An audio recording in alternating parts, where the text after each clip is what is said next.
Steal this election is a pretty stark term. I haven't really heard it used since 2024. To be clear, this is a close race. Congresswoman Haley Stevens is a four-term congresswoman endorsed by outgoing Senator Gary Peters. Are you saying that if you don't win this election, it will be because it was stolen? I believe in the rigor of the democratic process, Jake, but I also believe that the corruption of billionaire money, AIPAC money, to the tune of $50 million being spent is anti-democratic on its own terms. If you were to take all the outside spending in this race out, this would not be a close election, but it speaks to the way that, unfortunately, money from DTE, our local utility, money from Blue Cross Blue Shield, money from AIPAC has come in to try to truck this election in favor of somebody who they know is going to do their business instead of the people's. And I think that's anti-democratic on its own terms. It's why I'm running on getting money out of politics so we can put money back in people's pockets and pass Medicare for all.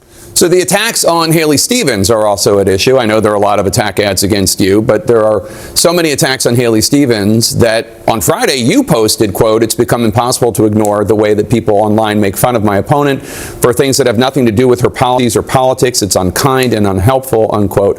It's true that there are some really harsh comments about Haley Stevens that I've seen.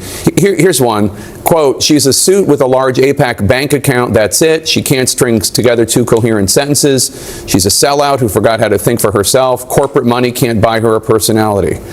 Do you know who said that? That was you in your campaign. And I want to speak to that because every single time we talk about all the outside money coming in as a crutch in this election, it seems as though we're not hearing any explanation as to why. I think we saw some of it last week when the Congresswoman voted in favor of sending $3.3 billion of our tax dollars that should be spent on our healthcare and our schools to a foreign government to buy bombs and tanks. I would really like to hear a fulsome explanation of exactly what the trade-off has been.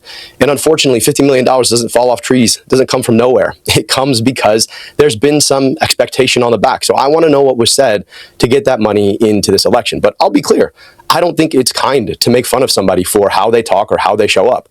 I also don't think it's kind to make insinuations about somebody's character as is being done to the tune of tens of millions of dollars. And here's the thing about it. I've known the Congresswoman for a very long time. In fact, she's met my daughters. My daughter, 8 years old, she told her, "You should be really proud of your dad," although her allies are now running ads to say that somehow I'm disrespectful to women, which my daughter is now hearing about. So I'd like to hear the same kindness. I want to know whether or not the Congresswoman also thinks that that's unkind and unright. I hear your comments about the ads being run against you that are attacking you from AIPAC and other organizations, but I'm specifically talking about comments you personally made about Haley Stevens. Yeah, no, I already told you, I think she's plenty smart, plenty capable. I just want to understand why it is that she's been willing to take $50 million from organizations that have their best interests and not Michiganders' best interests at heart. I've been up and down my state. I actually did the work of traveling 110 different cities, 475 public events. And where I go, people ask me, how come I can't afford my groceries? Why is my gas so expensive? How am I going to afford healthcare? And it's crazy to me that you want to run for U.S. Senate and you want to take money from the very same people who are raising prices on everybody. So I just think we need a fulsome explanation. I would like to hear it. I think the Congresswoman has had plenty of opportunities, and I think this is one of them now. Just to be clear, the money being spent on her behalf is not money going to her, but I understand the point you're making. It's interesting, though, because you talk about support for Israel. The New York City Mayor Zoran Mamdani just this weekend was asked by the New York Times if he thinks there's room in the party for Democrats who work with AIPAC. And Mayor Mamdani said, quote, "If they are Democrats and they run as Democrats and they win as Democrats, then they should be part of the Democratic Party."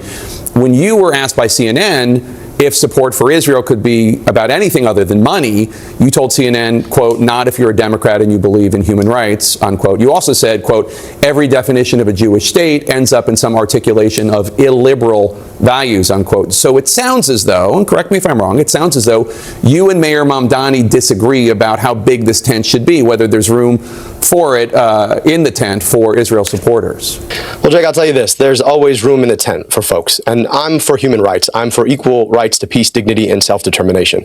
Whatever you think about the right of Israel to exist, I wonder if they have a right to our tax dollars. And here's the thing about it. Every time I come on CNN, you guys ask me the same questions about these theoretical rights of existence or whether or not I agree with the mayor of New York. I'm running for Senate in Michigan. And in Michigan, people can't afford their basic needs. They don't get the health care they need and deserve. They're worried about the quality of their kids' school. And the question seems less to be about the interests of Michiganders than the fact of something happening 6,000 miles away. I'm running for Michigan Senate, and I want our tax dollars spent in Michigan on our schools and on our healthcare. And the idea that somebody wants to vote to send that money away, to me, seems to be an anathema. So, with all due respect to the mayor of New York, I just think my tax dollars should be spent here, and I'd rather have a conversation about Michiganders than what's happening 6,000 miles away. The war with Iran is clearly heating up. 3 U.S. service members, well, 2 were killed and 1 is missing overnight. They were stationed in Jordan. 20 weeks ago, when Iran's supreme leader was killed, you told your staff, according to audio obtained by the Washington Free Beacon, quote, "There are a lot of people in Dearborn who are sad today, so I just don't want to comment on Khamenei at all," unquote. I thought that quote was interesting because the Ayatollah has killed tens of thousands of innocent Iranians, not to mention the proxies that Iran has funded that have killed innocent civilians all over the Middle East. Why were you worried about offending people who support the Ayatollah? Jake, on a day where we're mourning the loss of 2 more service members in a war we never should have fought, I think all of us ought to step back and ask whether or not everybody in Michigan, frankly, everybody in America, shouldn't be sad about the fact that this president, backed by the prime minister of a foreign government, took us to a war we had no business fighting in. So yeah, I didn't want to comment on it then because it's a ridiculous pretext. And now you're asking me about the Ayatollah, who's dead, by the way, and you're not asking me about the service members who've died. You're not asking me about whether or not this war should have ever been fought. You're not asking me about whether or not the costs that are being borne by Michiganders in the tax dollars we pay or the gas prices that are insane right now are worth it. And so, look, let's have a conversation based in Michigan. I'm running for Senate in Michigan. And I think here in Michigan, all of us are probably sad about the fact that we went to war that we never should have fought. I'd rather our money be spent here. I was specifically asking you about comments you didn't want to make because you didn't want to offend people in Dearborn, which is in Michigan.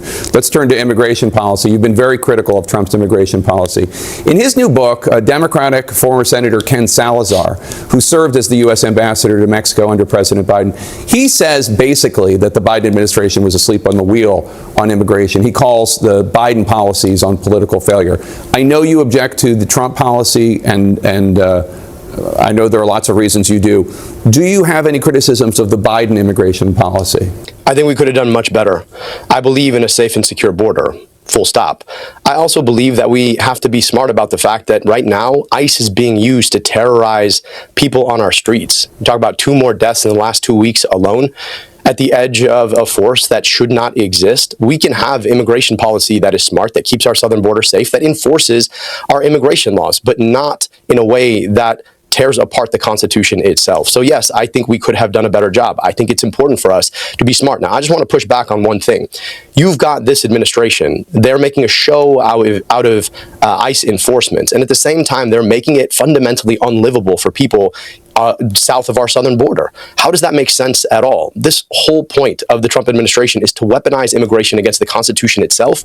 And I think the more we're willing to talk about that, the further we go in actually getting to an immigration policy that makes sense in this country.